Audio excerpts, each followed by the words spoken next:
Welcome students. Today we are going to discuss about synthetic fibers and plastic, chapter 3, class 8 of NCERT textbook. In class 7 you have already discussed about natural fibers. Natural fibers are produced by plants or animals, and some of the examples include cotton, wool, silk, etc. In this chapter we are going to discuss about the synthetic fibers. What are synthetic fibers? Some fibers that are man-made or are prepared by using chemicals like petrochemicals are called as synthetic fibers. These are made of small units that join together to form a long chain. The small units are called as monomer, and these monomers join together to form a long chain called polymer. Some of the examples are nylon, rayon, acrylic, polyester, etc. Let us see what are monomers. Monomers are small subunits which will join together to form a long chain called as polymer. And the process of making the polymer is called as polymerization. And synthetic fibers are nothing but this kind of polymers which form long chains.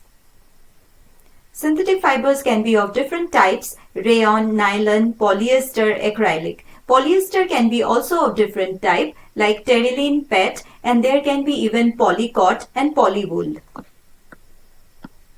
Some of the properties of the first synthetic fiber, that is rayon. Rayon, though it is the first synthetic fiber, it is not a fully synthetic fiber. Rather, it can be called as semi-synthetic fiber because some of its products are natural, like cellulose, which is present in the wood pulp. The rayon was first produced in 1880 in France. The appearance is like that of silk, that's why it is also known as artificial silk. It has cheap than the silk fibers. Other good properties are it is a good absorbent of water, it does not shrink, and it feels cool to the skin. Nylon is the next synthetic fiber, and it is the world's first fully synthetic fiber because it does not involve any natural raw material. So it is produced in 1930 from coal, air, water and some chemicals. And it was first developed by US scientist Valence H. Carruthers and his associates. The properties of nylon include strength. They are very strong, even stronger than steel.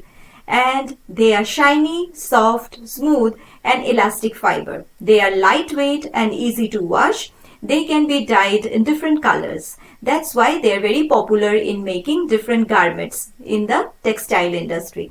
And because it is so strong, it is also used in making parachute, umbrella, then the different parts of the cars and automobiles, and even tent houses.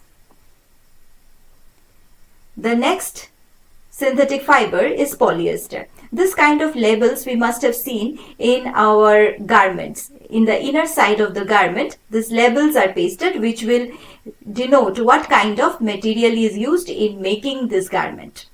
So polyester means, poly means many, ester is a chemical which gives fruity smell. Now how is polyester fibers made? Polyester fibers are made in the factories using dimethyl terephthalate with ethylene glycol, and this will result in production of terephthalic acid which will be then combined with alcohol to produce a syrup-like solution from where actually the threads of this or the fibers are produced. So we can say that polyester is produced using alcohol and organic acid. The different properties of polyester are, they are very strong, they can be flame resistant, they can be like thermoplastic, that means they can be molded into different shapes. They do not decompose and they are resistant to alkali, but they will be damaged by acids. Now because of these properties, it is used in making sportswear, ties, threads, medical textiles, net curtains, even carpets. Some of the fabrics name are given here. We are going to discuss about terylene, PET. So the advantages are that they are very strong, they will dry very quickly, they will not have crease or they are wrinkle resistance, and then they are cheap and they will be also resistant to bacteria. The only disadvantage is it is difficult to dye them.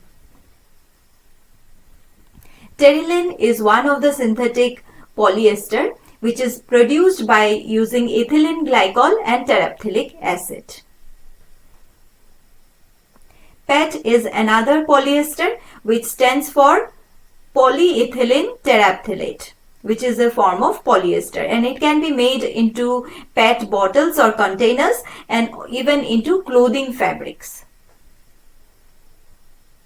Now there are certain kind of polyester which are called as blended fabrics because they are made by mixing of two different kind of fibers. One will be natural fiber and another will be polyester. So when polyester is mixed with cotton, it is called as polycot, and when polyester is mixed with wool, it will be called as polywool. Now the advantage in this kind of blended fabric is this: they have the properties of both natural as well as polyester. So they will be cheaper compared to the natural fibers and they will be more easy to maintain than the natural fibers. Next synthetic fiber is the acrylic. Some characteristic of acrylic is that they can dry very quickly whenever we dip them in or soak them in the water, and then they look like wool and they feel like cotton. They will be easily washed. They are resistant to insects like moth, oil and chemicals. They can be dyed to different colors and they are even resistant to sunlight degradation. That means when we keep them under the sunlight, the color will not discolor very soon. So a cartoon I have come across. Here a sheep, which is the producer of the natural fiber wool, is surprised to see his son wearing a polyester jacket. Now, why is he wearing a polyester jacket? Because the polyester jacket is cheap, it is easy to maintain and it looks beautiful. Plastics is our next topic. Plastic are also made of polymer. We can see here two different types of polymer. In the first case, we see that the monomers, they are joined one after the other in a serial order and this forms a long chain. This is called as a linear chain polymer. And in the second case, we see that each monomer, it is surrounded with four other monomers. So this kind of arrangement is called as cross-linked arrangement or cross-linked polymer. This polymer will be more stronger than the linear polymer. So linear polymer can be easily heated and melted, but this will be difficult to melt because of so many strong bonds around each monomer. So there are two types of plastics, thermoplastic and thermosetting plastic. Let us discuss first about thermoplastic. Thermoplastics are made of linear chained polymer. So linear chained polymer, there are no cross-linked like this. Okay, or even if they are, it will be very weak. So they can be melted easily, and whenever they are heated, they will liquefy, and whenever they are cooled, they will solidify. So we can make different shapes out of them again and again. That's why they are recyclable. They are also good resistance to creep. They are electrically isolated or insulated. Next is thermosetting plastic. The thermosetting plastics, they are made up of cross-linked polymer, and that's why it will be very difficult to heat them and remold them. So once they are heated and given a shape, the shape will become permanent. We cannot reheat it and reshape it. Let us see the difference between the two kind of plastics. The thermoplastics, they change their shape upon heating and cooling, and the thermosetting plastic on the other hand cannot be given another shape. Then the thermoplastics, they are expensive. Here the thermosetting plastics are cheap. Thermoplastics are recyclable. Thermosettings are not recyclable. The best example of thermoplastic are polythenes, And the best example of thermosetting plastics are bakelite and melamine. The properties of the plastics. They are light in weight, they are good resistant to most of the chemicals, they have high electrical strength, they have good corrosive resistance, that means they will not rust like other metals. They can be molded to different shape if it is a thermoplastic. They can be made transparent also, or they can be given different colors. They are cheap compared to the metals, and these are used for making many kind of machines. Paint and polish is not required on them because they will not rust and they give smooth surfaces. Then plastic possesses excellent electric insulating properties. So they will form very good insulators, and even their specific gravity is very low. The plastic, because it is so widely used and popular in each and every part of the earth, now we find plastics. All our water, all our land is polluted with plastics, and mostly these are single-use plastic. We use them once and we throw them. So what can we do to reduce the pollution of plastic? There are some certain interesting facts. You can go through this fact. So to reduce the waste, we have 5R principle. Now according to this 5R principle, there are 5 principles. First one is reduce, second reuse, recycle, recovery and refuse. So the first one, reduce. We should reduce the use of plastic as much as possible. We should reduce the use of plastic in our everyday life. Reuse. Once we buy a plastic container or plastic item, we should reuse it for a longer period of time and avoid buying it again.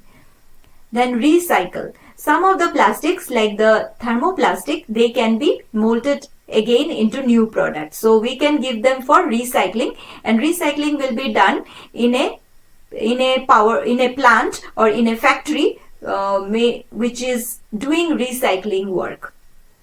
Next is recovery. Recovery of plastic materials from the garbage can be done. So the things which we already have thrown away, we can recover them from the garbage and we can reuse them. Next is refuse. Now this is sometimes not possible, but as much as possible we should refuse the use of plastic material. So if any alternate is available other than the plastic, we should take up the alternate product. So we should avoid buying all this non-biodegradable plastic. Now why do we require this 3R principle?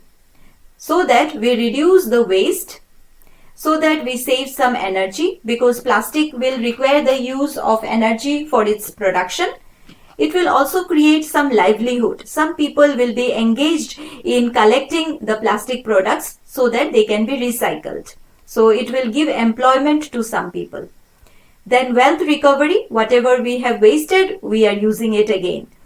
Recovery of energy, compost, biogas, this can be, so whenever we are using this kind of plastics, we are reusing the plastic, so we are saving so much of energy.